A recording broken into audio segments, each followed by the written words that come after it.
कहाँ रू दीदी उस दीदी से क्या कहत है? शिव गुरु के गुरु बना ले ले बारी। सब क्यों कहाला दाने में दानी महादानी हम।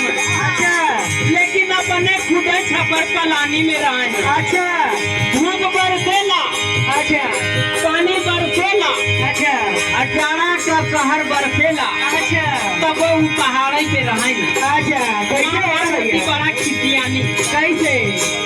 तो गुरु बहना से कहा क्या कहत है? अरे माँ पार्वती तो ऐसा सती भैनी अच्छा कि उनके सत्य से सब कुछ पा गई। अच्छा लेकिन अगर हम लोग शिव गुरु के गुरु बनौले बाड़ी अच्छा तो दया चर्चा नमन कर ले। देखिए भोले बाबा कितना बड़ी परीक्षा लेते हैं, लेने दीजिए। इनके में इतनी शक्ति है। शिव चर्चा में मन न लागे, दिल में शिव